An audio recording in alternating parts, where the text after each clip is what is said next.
아버지한테 뭔가 이상한 게 있는 것 같은데 글쎄요, 이걸 어떻게 밝혀낼 수 있었을까요? 홍순빈 아나운서. 네, 경북의 한 요양원에 입원해 계셨던 한 할아버지는요, 네. 가끔씩 집에 오시면 다시 요양원에 돌아가기 싫다고 하셨는데요.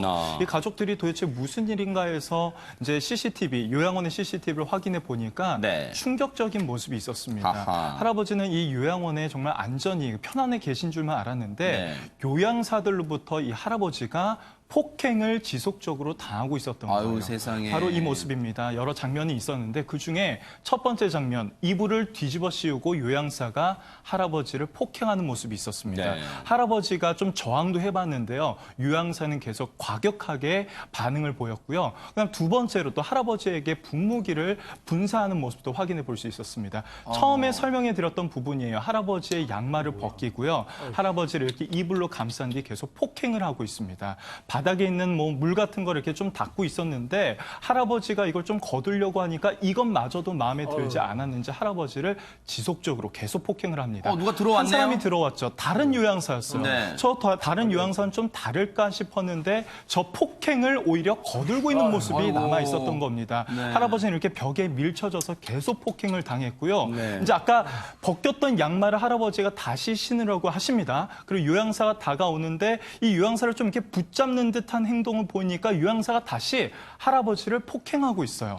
할아버지 나름대로 이렇게 저항도 해보지만 아무래도 힘에 부칠 수밖에 없는 상황이었습니다. 분무기로 이제 뿌렸던 그 물이 바닥에 떨어졌죠. 할아버지가 지금 그 물을 닦고 있는 모습이에요. 그런데 이 모습마저도 요양사가 마음에 들지 않아서 방에서 나가려다가 다시 들어와서 할아버지 이렇게 바닥에 넘어뜨리고 폭행하는 모습이 남아 있었습니다. 네, 지금 뭐 옷도 지금 강제로 벗기고 있는 장면 아니에요? 조금 전에 그 장면. 그렇습니다. 네. 뭐 바지까지 이제 벗기려고 했었죠. 할아버지의 젖은 바지를 벗기는 모습이 있었고요. 이 모습은 어떤 모습이냐? 방 안에 한 남성이 들어오는데 네. 요양원장이었습니다.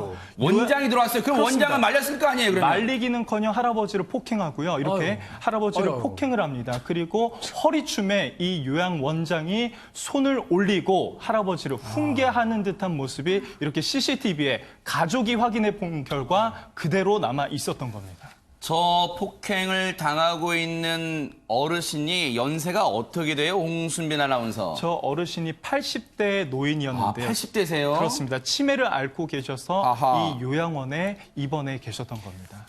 최단비 변호사님, 그럼 당시에 저렇게 무자비한 폭행이 이루어지게 된 이유가 좀 이유라도 좀 알았으면 좋겠습니다. 왜 그랬을까요? 요양보호사들이 처음으로 폭행을 시작하게 된 원인에 대해서는 아직 밝히고 있지는 않습니다. 그래요? 그런데 더 충격적인 것은 중간에 들어왔던 저 남자 원장이죠. 원장 같은 경우에는 요양보호사들을 지휘하고 감독하는 그러한 사람인데 네. 오히려 들어와서 말리지는 않고 이 폭행에 가담을 했지 않습니까? 네. 이 원장 같은 경우에는 본인이 화가 나기는 했지만 폭행에 가담한 것이 아니고 노인을 자제시키려고 한 것이다. 이렇게 얘기는 했습니다만 저 CCTV 영상을 봤을 때 과연 노인을 자제시키려고 한 행동인지 그것에 대한 원장의 얘기를 저 할아버지의 자제분들이 과연 받아들일 수 있을지 그것은 좀 의문이고요. 네.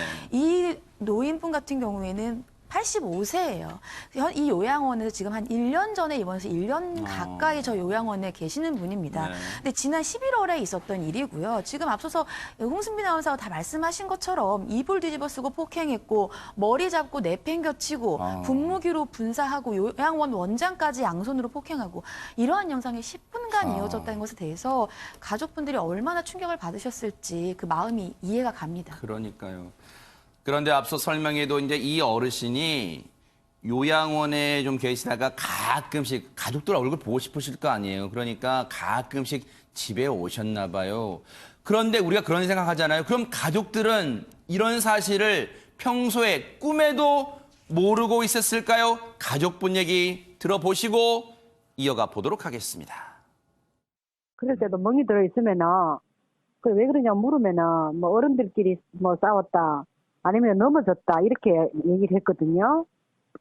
그래서 이제 또 어르신들끼리 그럴 수도 있겠구나 싶어서 그냥 넘어갔고, 이게 멍들고 얼굴에 상처라든지, 막 입술도 터지고 이런 경우가 있었는데, 그냥 그렇게 얘기를 하길래, 뭐 그런가 보다 이러고 생각했지, 직접 폭행한다 하는 걸 전혀 몰랐습니다. 몰랐죠. 울고 불고 난리 났죠, 엄마. 지금 전 식구들이 지금 정신도 아니고 너무 분해가지고 힘들 수가 없어요. 가족분의 얘기가 모든 걸 다 대변해 주는 것 같아요. 저 영상 보고 김동철 교수님 울고 불고 난리 나셨대요. 이게 이제 제가 보고 느끼는 부분들은 뭐냐면 이게 이제 은밀한 폭행입니다. 자, 이 은밀한 폭행이 지금 현재 몸이 불편한 분, 말을 할 수 없는 상황, 그리고 피해 소식을 알릴 수 없는 상황에 있는 정말 사람. 죄송합니다. 죄송합니다. 지금 황하나 씨가 검찰에 송치되는 모습입니다. 현장 연결해 보겠습니다. 죄송합니다. 깊이 반성 중입니다. A씨랑 같이 죄송합니다. 마약했다고 하셨는데 본인이 정한 겁니까? 죄송합니다.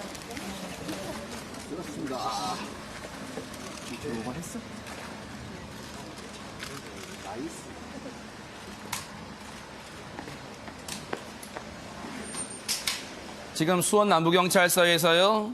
수원지방 법원으로 일단은 검찰 수원지검이죠. 수원지검으로 송치가 됩니다. 되기 전에 이제 호송차에 타는 모습이고요. 글쎄요, 그전에는 육성 듣기가 쉽지 않았는데 조금 전에 기자들의 질문에 죄송합니다를 2번 정도 했습니다. 죄송해서 끝날 게 아니에요. 지금 황하나 씨한테 지금 들어야 될, 황하나 씨한테 밝혀내야 될 사안이 한두 가지가 아닙니다. 마약건도 있고요. 앞서 제가 또 오프닝 때 말씀드렸죠. 지금 박유천이라는 사람, 한때 연인이었던 박유천이라는 사람은 마약 관련해서 생선을 잡지 말라고 얘기하고 있어요. 진짜로 자신한테 마약을 권유한 사람이 박유천 한때 연인이었던 박유천인지도 분명히 밝혀내야 되고 진실을 말해야 돼요. 이인철 변호사님, 그 부분은 박유천 씨 본인뿐만 아니라 지금 이 관련해서도 진짜 초미의 관심이 될 것 같습니다. 둘 중에 한 명은 거짓말하고 있다는 거잖아요. 그러니까요. 황하나 씨는 박유천 씨의 권유로 마약을 했다. 박유천 씨도 같이 했다고 했는데 박유천 씨는 기자회견까지 하면서 절대 안 했다고 했잖아요. 그럼 간단합니다. 하하. 박유천 씨가 가서 검사 받으면 돼요. 마약 검사 받으면 됩니다. 기자회견만 하는 게 아니라 제 생각에는 그렇게 네. 기자회견까지 했으니까 뭔가 자신이 있는 것 같은데 그렇게 네. 자신이 있으면 빨리 가서 검사를 받으시기 바랍니다. 그러니까요. 그런 것도 어쨌든 본인은 아니라고 철저히 생사람 잡지 말라고 하고 있기 때문에 뭔가 진실을 밝힐 필요가 있다 이런 생각도 해봅니다.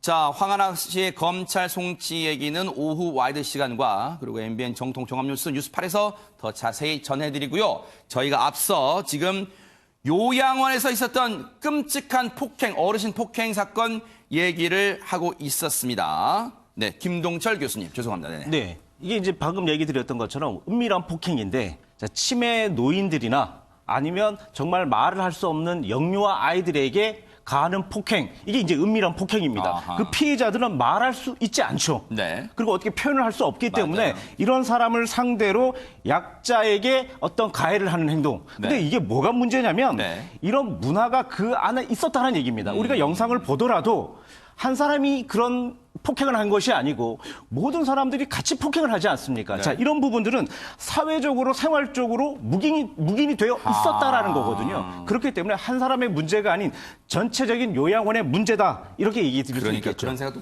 들 것 같아요. 그런데 그 가족분들 얘기가 그랬잖아요. 몸에 멍이 들어 있었다. 그렇다면 이 폭행의 강도가 김윤희 프로파일러님 폭행의 강도가 상당히 심했고 또는 상습적 반복적으로 이루어졌을 가능성도 배제할 수 없다 이런 생각도 듭니다. 특히 멍의 색깔을 좀 봐야 될 것 같아요. 네, 멍의 색깔이 보라색인지 아니면 파란색인지 시간이 지남에 따라서 그것들이 교차가 되어 있다면 시간적 간격이 있기 때문에 그건 분명히 상습적인 거라고 할 수 그래요? 있는 부분이고요. 네. 아까도 말씀하셨듯이 주변의 반응들이 다릅니다. 만약에 지금 폭행 시간이 10분입니다. 네. 보통 첫 번, 한두 번이었다면 그렇게 오랜 시간 동안 폭행을 지속할 수가 없고요. 주위에서 그랬다면 아마 말려들었을 텐데 거기에 대해서 아무런 반응이 없는 것으로 봤을 때는 이것은 상습적일 가능성이 큽니다. 그러니까요. 그런 생각 충분히 해볼 수 있을 것 같아요. 그런데요, 가족분들은요, 분통이 터지기도 하지만요, 왜 그동안 얼마나 끔찍한 일을 우리 아버지가 당해오고 오셨을까? 근데 왜 우린 그걸 못 알아챘을까? 몰랐을까? 자책감도 많으실 거예요. 그 얘기 들어보시고 이어가 보도록 하겠습니다. 집에니까 금방 했는 거는 이제 기억을 못 하시니까 집에 오시면은 안 가려고는 그랬어요. 나 다시는 안 간다. 다시는 안 간다. 그러면은 가실 때마다 나 집에 안 간다. 나 우리 집에 있을란다. 다시는 안 갈란다. 이런 얘기를 하셨어요. 이제 뭐 우리도 맞았다고 생각 아이템 때리거나 물어보도 안 했고 전혀 이런 생각을 상상도 못했어요. 진짜 아닌 게 아니라 법보다 주먹이 먼저 가고 싶었어요. 정말로. 똑같이 해주고 싶었어요, 진짜. 김동철 교수님, 그러니까 진짜 이 가족분 얘기 마지막에 정말 눈에는 눈, 이에는 이 한번 그런 심리가 들 것 같아요, 진짜로. 지금 얘기하시는 게 법보다는 주먹이 먼저 가고 싶다라는 얘기를 할 정도로 이제 가족들은 분통이 터지는 일들인데 이게 사실 치매 환자들은 사실 보호자가 관리 감독을 하고는 싶으나 화지를 못하는 상황이기 때문에 그 부분을 맡긴 거잖아요. 그러면 요양원에서 해야 되는 일들은 진짜 보호 관찰 이걸 정말 잘 해야 되는데 이건 뭐 아예 대놓고 폭행을 하는 행동들을 가족들이 봤으니까 정말 죄책감도 상당히 클 거고 그리고 정말 어디를 믿고 가겠습니까? 그러니까. 자, 이런 마음 때문에 상당히 가족들은 상당히 마음이 아플 거라고 생각을 합니다. 그런데 혹시 방송 보시는 분들 중에서 그런 생각하실 수도 있을 것 같아요. 아니 그러면 저 어르신 아버지란 저 분을 그냥 가족들이 모시면 되지 왜 요양원에 보내냐 하시겠지만요.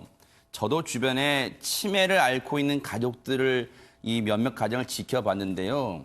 치매를 앓고 계신 가족을 같이 뭐랄까요? 부양한다는 거. 이게 일상이 그 집안의 일상이 다 파괴됩니다. 정말로 힘든 거예요. 우리가 말은 쉽게 할 수 있습니다만 정말 그 가정이 다 마비될 정도로 힘든 게 사실은 치매 가족의 어떤 수발입니다. 사실 그래서 저 가족들한테 어떤 따가운 시선만 가질 수는 없다 이런 생각도 해보는데요. 이인철 변호사님 앞서 가족분 얘기가 오죽하면 법보다 주먹 먼저 나가고 싶대요, 진짜. 그러니까 얼마나 그냥 끔찍하고 또 죄책감이 들었으면 그런 생각을 했겠어요. 맞아요. 근데 저는 이제 이런 일이 반복이 될 수도 있습니다. 우리 시청자분들도 한번 들어보세요. 예, 어린이집에 애를 보냈어요. 아직 말을 못하는 애기입니다. 근데 애기가 어린이집에 정말로 가기 싫어 막 경기를 일으키는 거예요. 그럼 어린이집에서 무슨 일이 있었던 겁니다. 분명히 학대를 당하거나 그런 징후가 있으니까 애기가 안 가려고 하는 거거든요. 마찬가지예요. 이 어르신도 집에 있겠다, 요양원에 가기 싫겠다, 안 가겠다 이렇게 말씀을 하셨잖아요. 그때 이미 학대를 당하고 있었던 겁니다. 차마 말씀을 못 하셨던 겁니다. 그때 좀 징후가 있었으니까 앞으로 어린이라든지 아니면 어르신이 이렇게 요양원이라든지 어린이집 가기 싫을 때는 CCTV를 한번 보는 것도 하나의 방법이라고 생각이 듭니다. 그러네요, 진짜. 그런 생각도 해볼 수 있어요. 그런데 이 요양원 원장 앞서 폭행도 가담했고 그다음에 허리춤에 손을 올리고 뭔가 훈계조로 어르신한테 다그쳤죠. 그 원장이요. 이런 후한무치한 짓까지 했다네요. 가족 얘기 들어보시고 마저 들어보시고 이어가 보도록 하겠습니다. 아침에 원장님이 그렇게 입마감하려고 일부러 왔었어요, 어머님한테. 이렇게 적나라하게 지금 좀 TV에 나온 것처럼 그렇게 보여주진 안 하고 몇 개를 찍어 와가지고 보여주면서 어르신이 좀 가격하게 가길래 제압을 좀 했습니다. 이게 그러니까 경찰에 조사가 나오면은 좀 말씀을 좀 잘해달라고 그러고 가셨어요. 별거 아닌 것식으로. 근데 우리가 정말 인터넷 이걸 보니까 너무 경악을 금치 못하겠는 거예요. 자기들은 뭐 아버지가 조금 심해갖고 제압하는 과정에서 그랬다고. 그런데 그게 말이라고 합니까, 그거를. 어이도 없고, 사람이 아닌 것 같아요. 사람으로 죄책감도 없고, 미안한 마음도 없고. 지금 이 내용을 들으면요, 최단비 변호사님, 사건, 무마, 축소, 은폐 정황이 드러나고 있습니다, 지금. 그렇게밖에 느낄 수가 없을 거예요. 피해자 가족의 입장에서는. 이 원장이 CCTV 몇 개를 가지고 와서 가족들한테 보여줬다는 거죠. 이 원장이 어떤 의도였는지 제가 최대한 좋게 생각을 한다면 왜 이러한 일이 발생했는지를 가족들에게 설명하려고 갔다라고 아주 좋게 생각할 수는 있습니다. 근데 그 뒤에 행동들이 이 피해자 가족들에게는 다시 한번 상처를 주는 거예요. 그러니까요. 왜냐하면 아버지가 과격해서 우리가 이렇게 됐다라고 얘기를 하면서 그 뒤에 진심 어린 사과를 했어야 돼요. 근데 지금 가족분이 이렇게 말하죠. 죄책감도 없고 미안한 마음도 없게 느껴졌다. 그러니까 그 상황에서 피해자 가족들에게 진심으로 미안함을 사과를 하고 이랬어야 되는데 그 후속 조치들이 피해자 가족에게는 정말 진심 어린 사과와 반성으로 받아들여지지가 않았다는 거예요. 그렇다고 한다면 이 요양원 원장이 와서 나중에 경찰 조사가 나오면 말씀 좀 잘해달라고 하는 게 네. 이게 정말 이 사건의 발단이 된 동기를 설명하는 걸로 느껴지겠습니까? 아니면 입막음과 네. 뒤에 있었던 것들에 대한 것을 오히려 본인들에게 유리하게 얘기해달라고 입막음 욕으로 당연히 피해자 가족들은 입막음으로 그렇게 생각할 수가 없어요. 그렇기 때문에 저는 이 원장이 이러한 사고가 발생했으면 자신이 설사 가담을 안 했다고, 이 원장은 가담도 했어요. 설사 가담을 안 했다고 하더라도 자신의 직원들이 이렇게 했으면 가서 오히려 싹싹 빌고 미안하다고 맞아요. 해야지. 네. 그렇지 않은 이 행동이 본인에게는 오히려 독이 될 거라고 생각이 네. 듭니다.